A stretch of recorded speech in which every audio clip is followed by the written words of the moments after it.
I never thought I'd be the guy writing one of these, but here I am, sitting in a dark living room at 3 in the morning, listening to the hum of the refrigerator and wondering how my entire life unraveled in the span of a single Tuesday evening.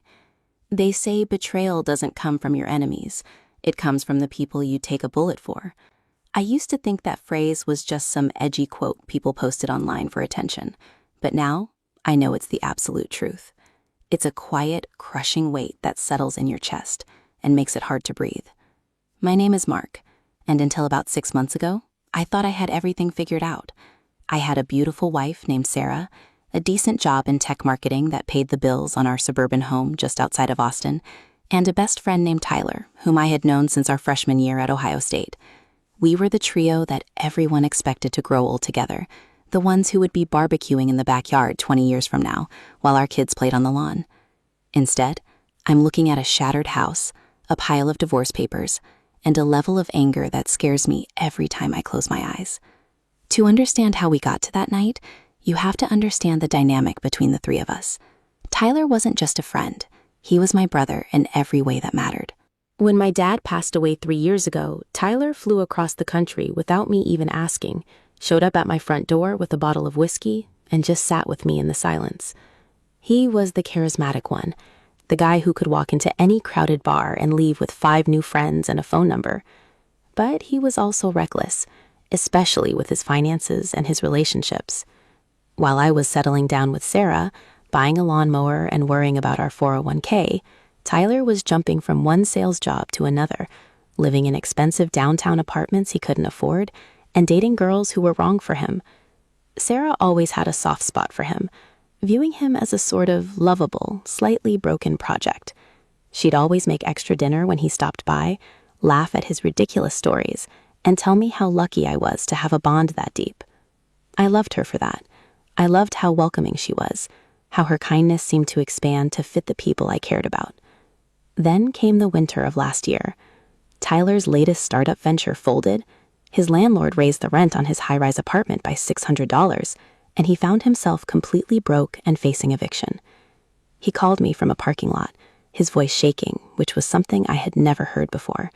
He was proud, too proud to ask for help usually, but he was backed into a corner. I didn't even hesitate. I told him he could pack his bags and come stay with us for a few weeks until he got back on his feet. When I told Sarah that night while we were making dinner, she was completely on board. Our guest bedroom was being used as a makeshift storage space, so we agreed he'd just crash on our massive sectional couch in the living room for the time being. It felt like the right thing to do. It felt like what an American suburbia success story does, helps out the old college buddy when the chips are down. The first couple of weeks were actually great. It felt like a prolonged college reunion. We'd watch the NBA playoffs on Thursdays, order pizza from the local spot down the street, and open a few beers. Tyler was respectful of our space, always cleaning up after himself and making sure he wasn't taking up too much room. But as the days bled into weeks and the weeks into months, the atmosphere in the house began to subtly shift. It wasn't anything loud or obvious at first. It was a slow, creeping change in the baseline energy of our home.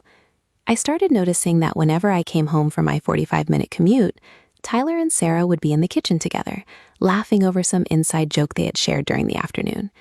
Sarah worked from home 3 days a week as a freelance graphic designer, and Tyler was spending his days applying for jobs from his laptop at our dining room table. They were spending 8 to 10 hours a day alone together in a quiet house, while I was stuck in bumper-to-bumper traffic on the interstate or sitting in mind-numbing corporate meetings. I remember the first time a small knot of unease formed in my stomach. It was a Friday night, and we were all sitting around the kitchen island. I was exhausted from a brutal work week and was mostly staring at my phone, half listening to the conversation. Tyler was recounting a trip he and I took to Cabo back in our senior year, a story I had told Sarah a dozen times, but the way he told it made her light up. She was looking at him with this intense, uninterrupted focus, her chin resting on her hands, a genuine wide smile on her face. When I chimed in to correct a detail about the hotel we stayed at, Sarah brushed me off with a quick laugh, saying, "Let him finish, Mark. This is hilarious." It was a tiny moment, a fraction of a second, but it felt like I was an outsider in my own kitchen. I looked at my wife, the woman I had been married to for 4 years, and realized she hadn't looked at me with that kind of captivated energy in a very long time. Routine has a way of dulling the edges of romance, and I guess I had let myself believe that the comfortable silence we shared was enough. Seeing her react to Tyler was like a splash of ice water, but I forced the thought down. I scolded myself for being paranoid, for letting some pathetic, insecure jealousy ruin my relationship with my best friend and my wife. This was Tyler. This was Sarah. They loved me. They were just getting along, which was exactly what I had hoped would happen when he moved in. I didn't want a tense house where my wife resented my friend's presence, so I ignored the little warning signs. I ignored the way Sarah started dressing up a little nicer on the days she worked from home, trading her usual oversized sweatpants for flattering athleisure wear. I ignored how Tyler would eagerly volunteer to help her grocery shop or carry heavy packages from the porch. I ignored the lingering touches, the way his hand would brush hers when he handed her a coffee mug, or how close they stood next to each other when they were looking at something on her laptop screen. It all felt within the realm of casual, friendly behavior. It was a harmless romance of friendship, I told myself, a familiar comfort. The turning point started when my company announced a major regional conference in Dallas. It was a 3-day event, and as the senior marketing lead, my attendance wasn't optional. I had to pack a suit, prepare a presentation, and get ready for 72 hours of networking and client dinners. The night before I left, I felt an unstrange, heavy reluctance built up inside me. I was packing my suitcase in our bedroom, and Sarah was sitting on the edge of the bed, watching me. She seemed quiet, almost distracted. I asked her if she was going to be okay with Tyler there while I was gone, and she gave a quick, almost too rapid assurance. "Of course, babe, don't worry about us. We'll just watch movies and stay out of each other's way." Tyler walked into the room a minute later, offering to drive me to the airport in the morning so I wouldn't have to pay for long-term parking. He clapped me on the shoulder, looked me dead in the eye, and said, "Go crush it up there, man. I've got things covered here." I looked into his eyes, searching for any hint of malice or deceit, but all I saw was the same guy who had stood by my father's grave. I felt a wave of shame for ever doubting him. I hugged my wife, shook my friend's hand, and left the next morning at 5 a.m. The conference in Dallas was a blur of fluorescent lights, bad hotel coffee, and endless handshakes. My presentation went well, but my mind was constantly drifting back to Austin.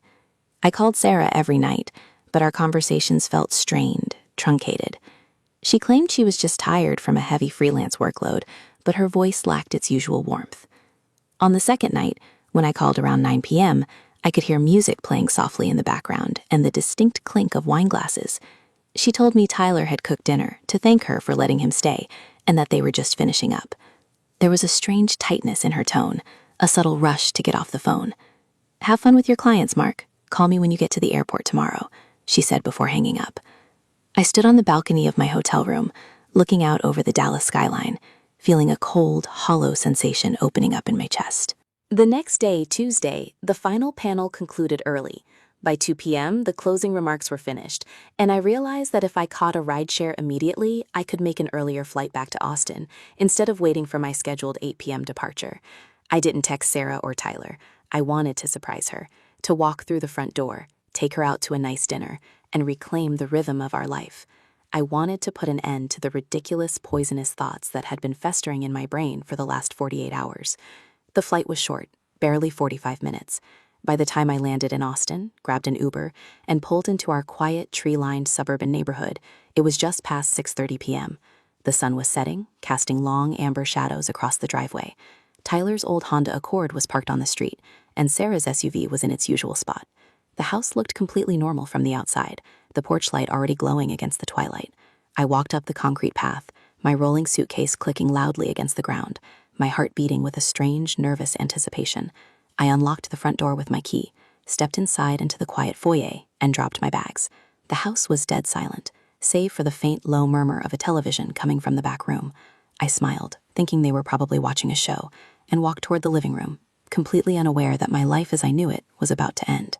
The silence in the house felt heavy, almost thick, as I stepped out of the foyer. I expected to hear the clattering of pans or the familiar sound of Sarah laughing at something Tyler said, but there was only that low, monotonous drone from the television in the den. I walked past the kitchen first. On the island, there were 2 half-empty wine glasses and an empty bottle of a heavy red blend that Sarah usually only opened for special occasions.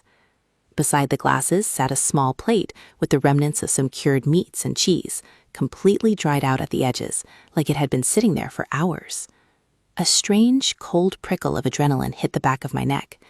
I couldn't explain why, but the sight of those 2 glasses standing side by side in the empty kitchen made me feel incredibly vulnerable. I called out, "Sarah? Tyler? I'm home early." No one answered. The only response was a shift in the audio coming from the TV, some old black and white movie playing on a loop. I moved down the short hallway that led toward our master bedroom and the guest bathroom. The door to the guest bathroom was open, the light off. But the door to our bedroom, which we almost always left cracked open so the central air could circulate, was completely shut. There was no light bleeding out from underneath the frame. I stood in the hallway for what felt like an eternity, my hand hovering over the brass doorknob. My mind was screaming at me to stop, telling me to turn around, walk out the front door, slam it loudly, and pretend I had just arrived. A terrifying, animalistic instinct was warning that whatever lay on the other side of that wood was going to alter the trajectory of my existence forever. I turned the knob. It didn't click. It turned smoothly, and the door swung inward without a sound. The blinds were drawn, shutting out the last remnants of the Texas twilight, leaving the room bathed in a deep, shadowy gloom. The only illumination came from the hallway light behind me, cutting a long, sharp rectangle across the carpet and onto the foot of our bed. And there they were. They weren't asleep. Tyler was sitting on the edge of the mattress, his back partially to me, his head lowered.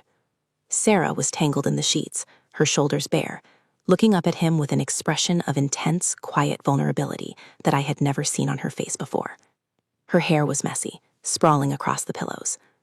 The air in the room smelled heavily of her perfume, mixed with the faint, sharp scent of sweat and expensive cologne. In the fraction of a second it took for my eyes to adjust to the darkness, the pieces of the puzzle slammed together with a force that physically took my breath away. They weren't just hanging out. They hadn't just been watching a movie.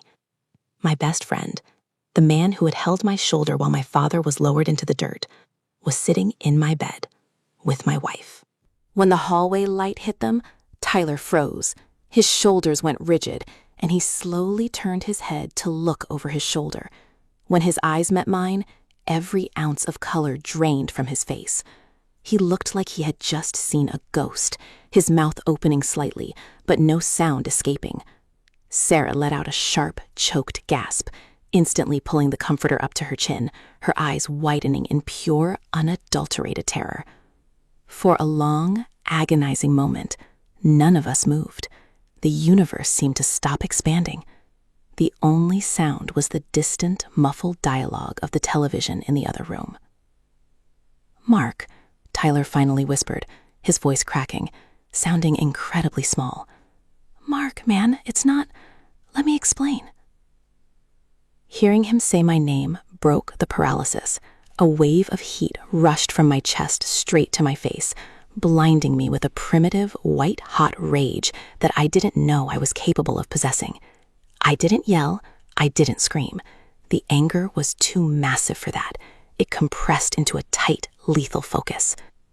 I stepped into the room, my boots heavy against the floorboards, and grabbed Tyler by the collar of his shirt before he could even stand up.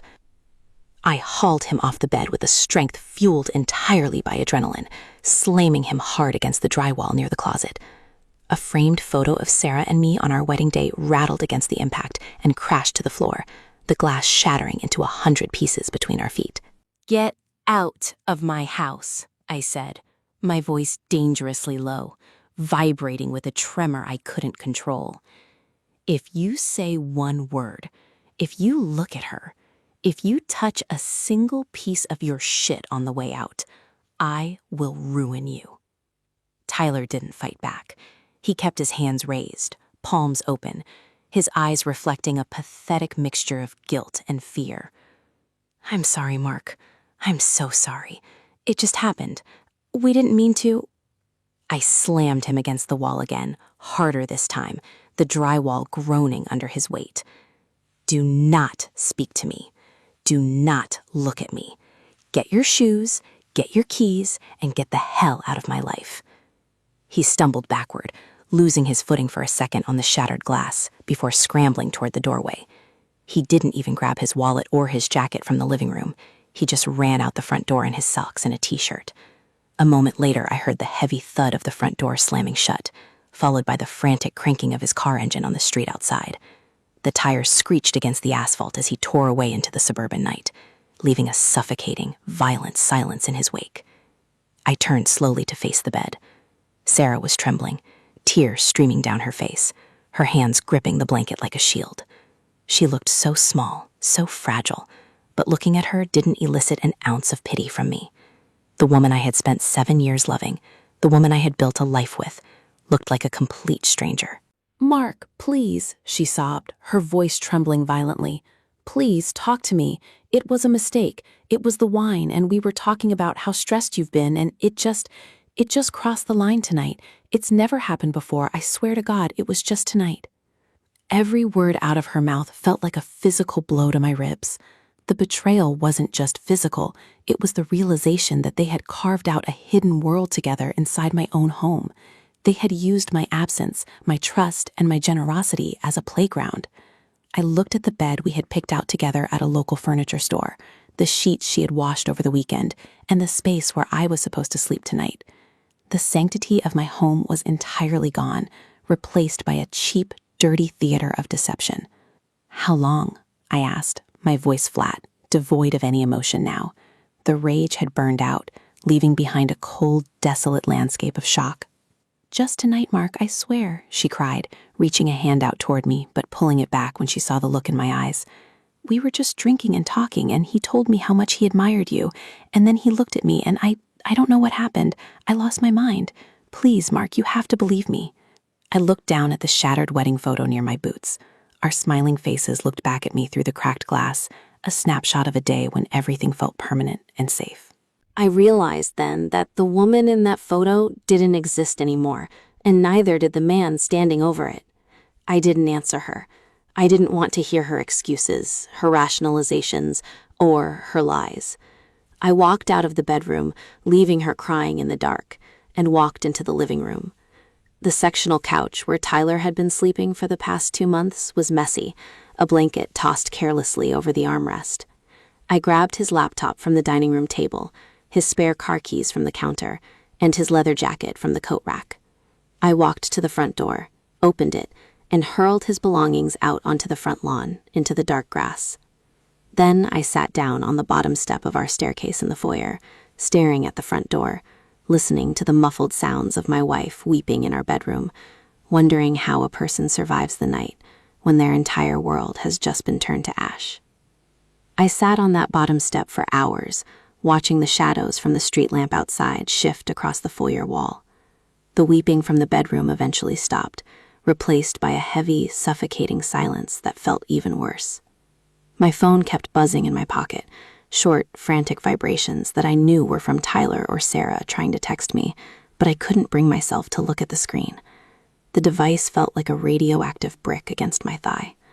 Every time I blinked, the image of them in the dim light of our bedroom burned itself into the back of my eyelids. I found myself focusing on the absurd details, the way the comforter was bunched up, the smell of her perfume, the terrified look on Tyler's face. It's strange how the human brain handles trauma.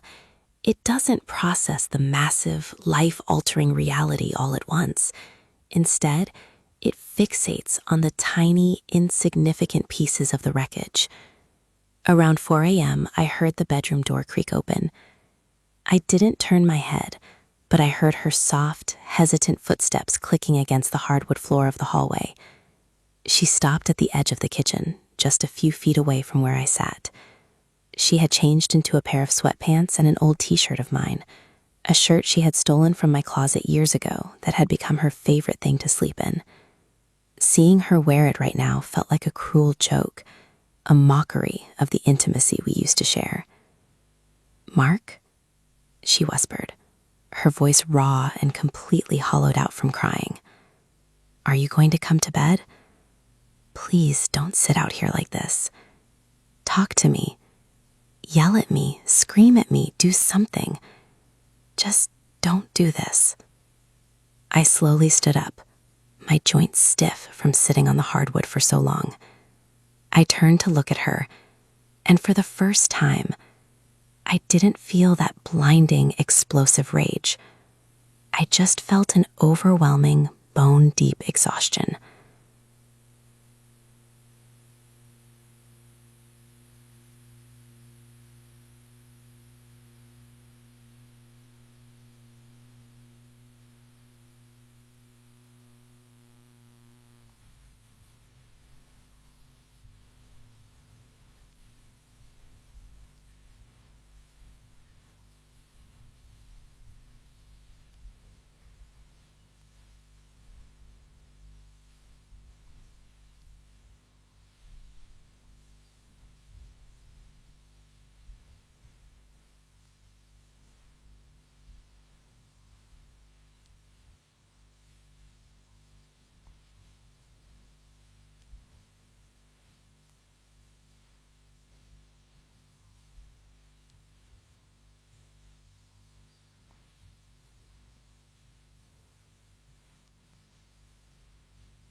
She flinched as if I had physically struck her.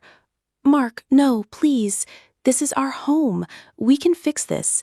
People get through things like this. We can go to therapy. We can talk about it.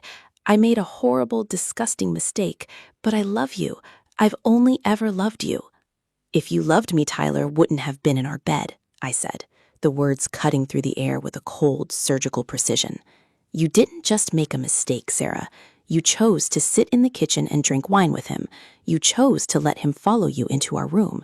You chose to take your clothes off. A mistake is dropping a glass on the floor. What you did was a series of deliberate choices while I was in another city working to pay the mortgage on this house. She reached out to grab my arm, her fingers trembling, but I stepped back, out of her reach. The rejection made her fresh tears spill over, and she covered her face with her hands, her shoulders shaking violently. He was just there, Mark. He was always there.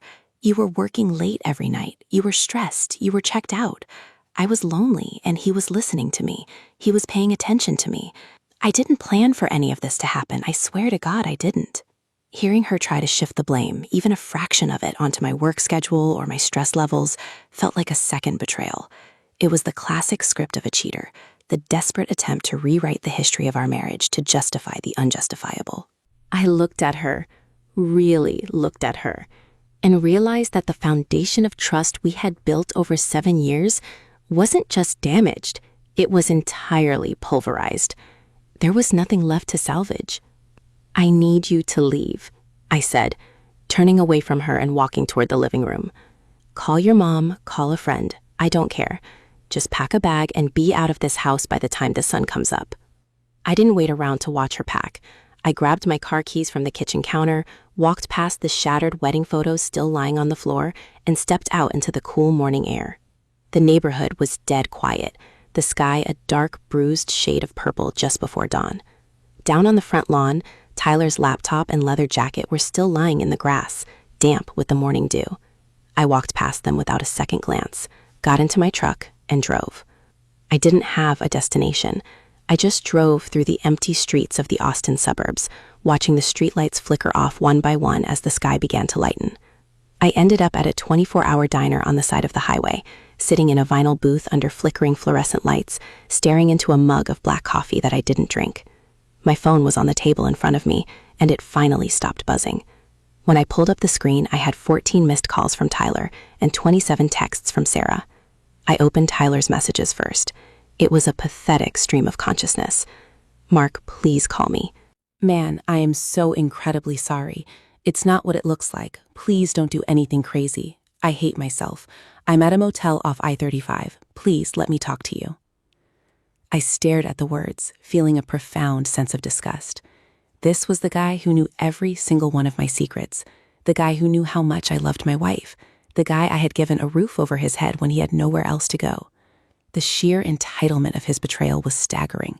He hadn't just stolen my wife, he had stolen my history, my memories of college, my support system when my dad died.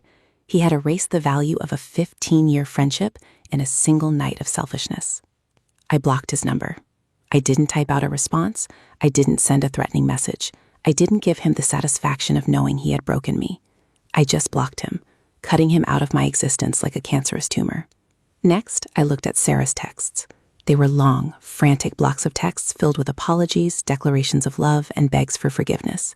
The last one, sent about 30 minutes prior, simply said, "I'm leaving. I'm going to stay at my sister's house in Round Rock. Please call me when you're ready to talk. I love you so much, Mark."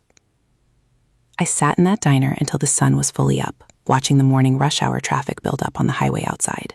People were rushing to work, listening to the radio, drinking their coffees, entirely unaware that a mile away, a man's life had just completely collapsed. I felt completely detached from reality, like I was watching my own life through a foggy window. When I finally drove back to the house around 9 a.m., Sarah's SUV was gone from the driveway. The front door was locked, and when I walked inside, the house felt completely dead. The air was stagnant, holding on to the remnants of the previous night's trauma. I walked into the master bedroom. She had packed a couple of large suitcases. Her closet door was wide open, with empty hangers dangling from the rod like skeletal fingers. But she had left something on the nightstand. It was her wedding ring, sitting on top of a small handwritten note. I picked up the piece of paper, my hands shaking slightly. It read, "I don't know how to fix this, but I'll spend the rest of my life trying if you let me. I left my ring because I don't deserve to wear it right now. Please don't give up on us." I stared at the platinum band, remembering the day I bought it, how nervous I had been, how much overtime I had worked to afford the specific diamond she wanted. It had been a symbol of a promise.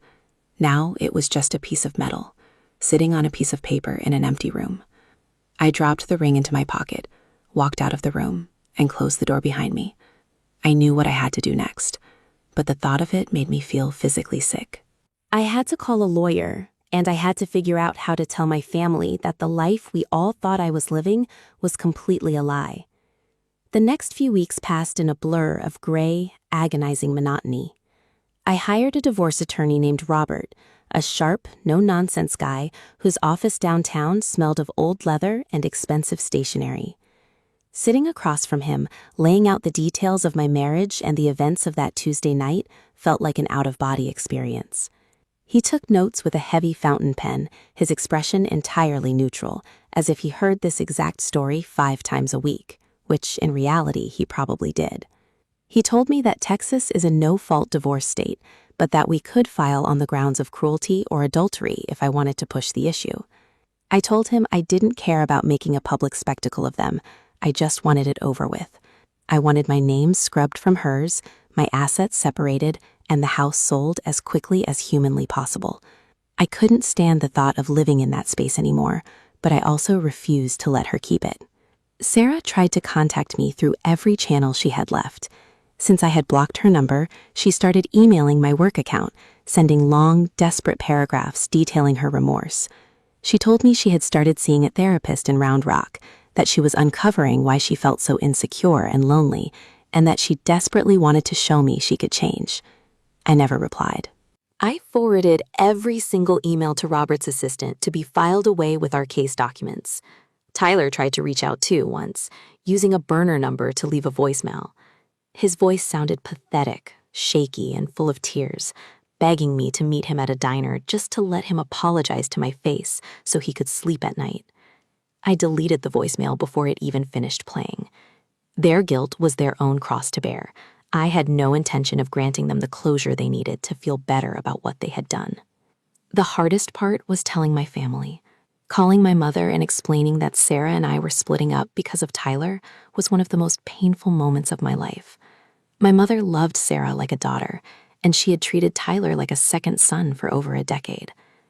I could hear the sharp intake of breath on the other end of the line, followed by the quiet, choked-up sound of her crying for me.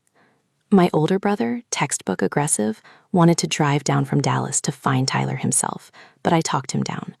I told him that hitting Tyler wouldn't undo the image in my head, nor would it fix my marriage. It would just add a legal mess to an already unbearable emotional disaster. 2 months after that fateful night, The temporary orders were signed, and the house went on the market. Packing up 7 years of a shared life into cardboard boxes is a specific kind of torture. Every closet yielded a memory, a ticket stub from a concert we went to in Austin, a framed art print we bought on our honeymoon in Savannah, a set of golf clubs Tyler had left in the garage that I promptly threw into the dumpster behind the local grocery store. Sarah came by with her sister one afternoon while I was at work to collect the rest of her clothes and furniture. When I came home that evening, the house was half empty, the walls bare where our pictures used to hang, leaving behind clean rectangular shapes on the paint where the dust hadn't settled. It looked less like a home and more like a stage set after the play had finished and the actors had moved on. The final court date was handled mostly through our attorneys, a quiet, administrative end to a relationship that had once felt grand and infinite. We signed the papers in a sterile conference room, the air conditioning clicking loudly in the background. Sarah looked pale, with dark circles under her eyes, her posture slumped. She tried to make eye contact with me across the table, her eyes pleading for some sign of softness, some crack in the armor I had built around myself. I kept my gaze fixed on the documents, signing my name on the dotted line with a steady, unhurried hand. When it was over, she stood up and whispered, "I'm so sorry for everything, Mark. I'll regret it for the rest of my life." I just nodded once, picked up my briefcase, and walked out into the bright Texas sunshine without looking back. It's been 6 months now since that Tuesday night. The house sold and the profits were split down the middle. I took my share and moved into a modern, minimalist apartment downtown, high enough up that the traffic on the street below sounds like a distant ocean. It's a clean space, completely free of the past. There are no memories attached to these walls, no ghosts lurking in the corners of the bedroom. I've thrown myself into my work, picking up extra projects and running miles around Lady Bird Lake until my lungs burn and my muscles ache too much for my brain to think. I ran into an old college friend last week at a coffee shop, someone who still occasionally saw Tyler around town. He told me, hesitantly, that Tyler and Sarah had tried to make an actual relationship work after the divorce, as if trying to validate the destruction they had caused by turning it into a grand romance. But according to him, it had imploded spectacularly within 2 months. The guilt, the mutual paranoia that if they could cheat with each other, they would cheat on each other, and the weight of the social fallout had poisoned them. Tyler had apparently moved out of state to a sales job in Phoenix, and Sarah was living alone in a small apartment, completely isolated from our old friend group. Hearing that didn't bring me the wave of vindictive satisfaction I thought it would. It just felt empty. There was no joy in knowing they were miserable, because their misery didn't undo the damage. It didn't give me back the years I invested, the trust I lost, or the best friend I thought I had. But I'm surviving. The heavy, suffocating weight in my chest has started to lift, replaced by a quiet, cautious resilience. I'm learning to navigate the world as an individual again, rather than as part of a pair. Trust is going to take a very long time to rebuild. The thought of letting someone else into my life, of showing them my vulnerabilities, still feels terrifying, but I know I'll get there eventually. The scars are permanent, a constant reminder of the night my harmless life crossed a line I didn't even know was there, but they are also proof that I survived the crash. I pour myself a glass of water, walk out onto my balcony, and look out over the city lights, finally realizing that the story isn't about how they broke me. It's about how I'm putting myself back together.